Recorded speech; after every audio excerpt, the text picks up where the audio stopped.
Dental crown के नीचे एक नॉन हीलिंग अल्सर जो कि आगे चल के कैंसर का भी फॉर्म ले सकता है। चलिए इस केस को डिस्कस करते हैं। इस केस में पेशेंट मेरे पास lower right back teeth region के अंदर पेन की कंप्लेन लेकर आई। पेशेंट का कहना यह है कि उसने 3 डेंटिस्ट चेंज किए हैं लेकिन किसी ने भी उसका ट्रीटमेंट नहीं किया था। लेकिन वो किसी एक डेंटिस्ट के पास गई जो शायद डेंटिस्ट नहीं है, वो एक क्वैक था।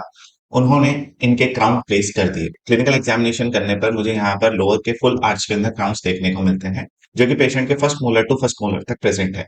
जब मैंने टीओपी चेक किया तो पेशेंट को यहाँ किसी भी टाइप का पेन नहीं हो रहा था। अब मुझे यहाँ पर फाइंड आउट करना था कि एग्जैक्टली पेशेंट को कौन से दांत में पेन हो रहा है, क्योंकि सब पे तो क्राउन लगा हुआ है। इसके लिए मैंने पेशेंट का ओपीजी लिया। ओपीजी लेने के बाद पूरी पिक्चर क्लियर हो गई।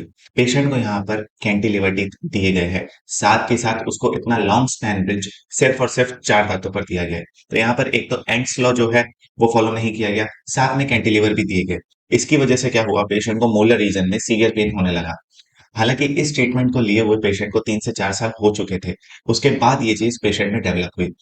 अब यहाँ पे टीओपी तो पॉजिटिव नहीं आ रहा था, लेकिन जब मैं यहाँ पैल्पेशन कर रहा था, लाइक अपने थंब से जब मैं उस कैंटिलीवर टूथ को प्रेस कर रहा था, तब पेशेंट को सीवियर पेन फील हो रहा था। तो इसका मतलब ये है कि यहाँ पर ये जो ब्रिज है, हालांकि पूरा ही निकलना है और उसके बाद यहाँ पर तरीके से इम्प्लांट्स करके और फिर ब्रिज लगना है। लेकिन पेशेंट जब हमारे पास पेन लेकर आता है तो हमारा फर्स्ट गोल ये होता है कि हम उनका पेन रिलीव करें, बाकी बातें बाद में करें। और इतने पेन के अंदर पेशेंट को ये समझ में नहीं आता कि मैं किस ट्रीटमेंट ऑप्शन की बात कर रहा हूँ, कि मैं इम्प्लांट डालना चाह रहा हूँ, मैं प्रोस्थेसिस सही करना चाह रहा हूँ, उसे कुछ समझ नहीं आएगा। उसका एक ही कंसर्न रहेगा, डॉक्टर साहब अभी दर्द को ठीक कर दो।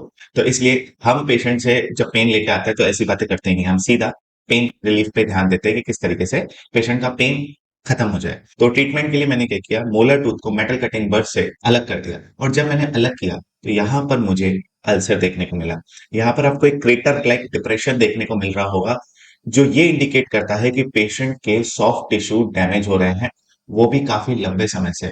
और अगर हम कैंसर की बात करें या हम अगर किसी भी कार्सिनोमा की बात करें, तो उसमें एक चीज कॉमन देखी जाती है कि कंटिन्यूअस ट्रॉमा, ठीक है, किसी भी साइट का है, किसी भी टिश्यू का अगर कंटिन्यूअस ट्रॉमा हो रहा है, यानी कि उसको बार बार पिंच किया जा रहा है, चाहे वो किसी दांत का शार्प कस्ट हो, चाहे वो डेंचर का शार्प पॉइंट हो, या फिर इस कैंटिलीवर का शार्प एज हो, या फिर ये खुद कैंटिलीवर हो, तो क्या होगा, कंटिन्यूअस ट्रॉमा की वजह से वहां पर डिस्प्लास्टिक फीचर देखने को मिलते हैं। अगर इस क्राउन को रिमूव नहीं किया जाता तो लंबे समय में यहाँ पर कार्सिनोमा के डेवलपमेंट के चांसेस बढ़ जाते हैं। और इवन कंसर्न तो मुझे ये भी था उस समय पे कि क्या ये डेवलप तो नहीं हो गया है। तो इसलिए मैंने पेशेंट को मॉनिटरिंग पे रखा, मैंने उसको बार बार बुलाया चेकअप के लिए कि ये चीज हील हो रही है या नहीं हो रही है।